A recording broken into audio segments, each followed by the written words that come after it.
course. This is Chef Santiago. Santiago. Yeah.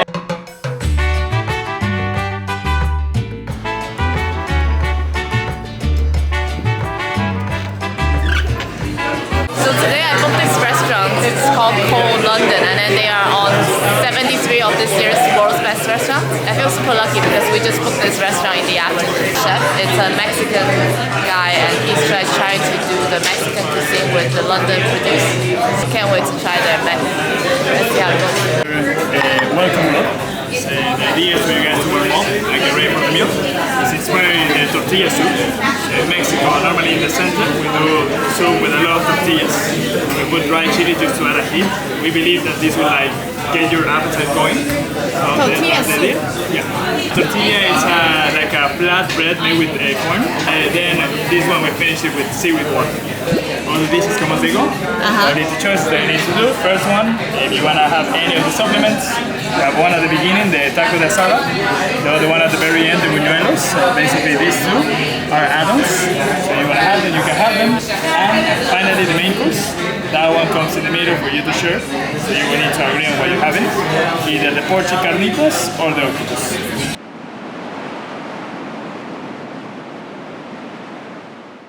Which is a corn crisp.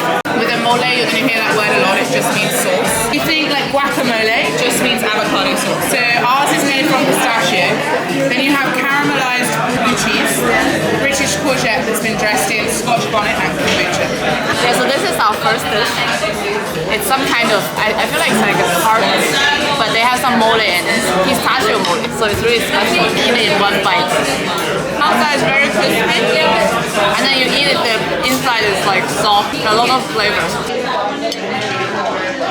Next one, you have something inspired in the south of Mexico. It's an indigenous technique called licuadora. So basically, how do you do this? If you guys have ever done tortillas, you have a corn dough. It's a mixed rice corn.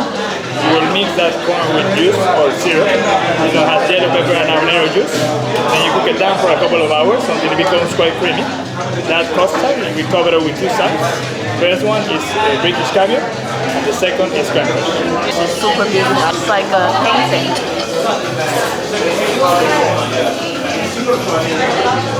And there's something in the middle as well. It's really good. You have like caviar and then something feels like yogurt. Yes, of course, of course. This is Chef Santiago. Santiago. Yeah. Cool. So well, this one is your next course. That is a natilla. So natilla is normally a custard, traditional from the center of Mexico. But this is our savory version that we do with roasted chicken bones, confit scallops, and celery, with a crispy chicken skin on top, and a juice that is made with the bones of the chicken and a little bit of scallop. So the chef was just here. He introduced this course to us. I think there's some scallop and chicken skin. A lot of texture in this dish, so you have some crispiness, some softer taste, very smooth, and then the vegetables, they add the right level of the variety of the dish. Exactly why I was asking if lobster and mangosteen were different for you. Okay. So, we have something inspired in the northwest of Mexico, in the region of Baja California. They do a lot of lobster tacos. There's a tradition to do lobster tacos on the beach, so we inspired these ones in those. Instead of the lobster, you have langoustine. The bottom, the tortilla is made with sourdough. The top, you have a chipotle and berry cream. It's like a sweet spicy sauce. And on the side, we call it the langoustine lime. Basically, the head of the langoustine is using sea buckthorn juice. So what I recommend you to do, take your taco, put it in your plate, and then gently squeeze the langoustine head on top. This dish is langoustine. This is the head. The head of langoustine. Just need to squeeze it. Taco. This is really good. It's really creamy. Like there's some coconut taste. And the langoustine has this sweet texture of the... And on the top, it's finished with a roasted wine reduction, like a sweet sauce. The bottom, the tortilla is made with two different types of heritage corn. You cannot have these really different textures in the mouth. You have a sauce in the middle made with a chili called cascabel. It's a fruity chili, medium heat. So recommend you take what you have and go. I don't know if you had mole before. Mole, I mean, I would translate it as a blend. Usually you have this mix of dry nuts and chilies. And wherever you go in Mexico, you're gonna have a different variety of it. Like guacamole is a famous mole of avocado. This one is called corradito. It's a chocolate mole of 20 ingredients. Get away, you fly. So for a mole, 20 ingredients is quite light. On top of it, you have something called cecina. It's not a beef jerky cecina, it's a jerky of a carrot. You ferment over 3.5 weeks. You smoke them, roast them, smoke them, roast them again. Fillet, break apart all the fibers, and then we glaze it with a blackcurrant reduction. And that takes care of the cecina. And then in the pouch, you got 2 tortillas, so 1 each. Don't build the taco because you're gonna do it to the death with the main course. Just think of them as bread. So just shred them and mop the chocolates as you go along.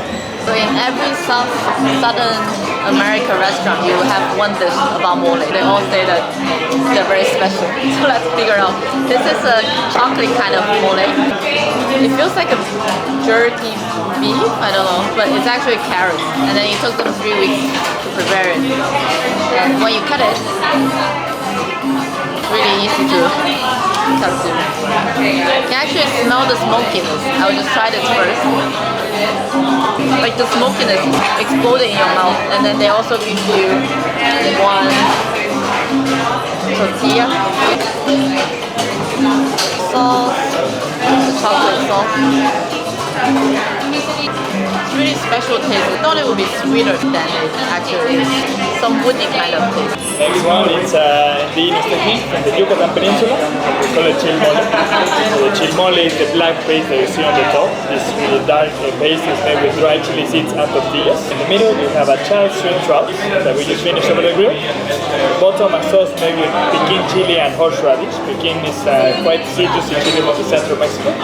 And on the side, succulent vegetables. So just try to mix everything up. They grilled it a little bit dark, and then you just need to mix everything to eat together. Put it in one bowl. I like the fish, it's very tender. There's some sort of citrus taste in the vegetable side, so it's really, really well balanced. Alright, so for the main course, it's up to you to build your own taco. Tortillas are in the pouch. Okay. Caramelized bone marrow, roasted potatoes with chervil and seal sugar cut at the bottom, spicy sauce, and the octopus itself. So we simmer the octopus in kombucha for 5 hours. Kombucha? Yep. Tenderize the meat, and then we grill it in lamb fat, and then we glaze it with a salsa matcha. Say an oily paste that we make using chilies and peanuts. We make nice and thin slices because even though it's it's very tender, it's quite a chunky piece of octopus.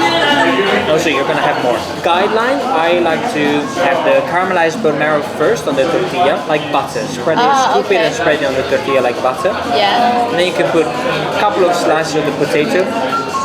It depends how thick they are. I wouldn't recommend to put a lot of potatoes in the tortillas because otherwise you're gonna get super full. It's better to have like a few slices and a few herbs, and then cram a lot of slices of octopus. Yeah, that makes much sense. better. You can nibble on the whatever potatoes you've got left, and then you can finish with the salsa over here.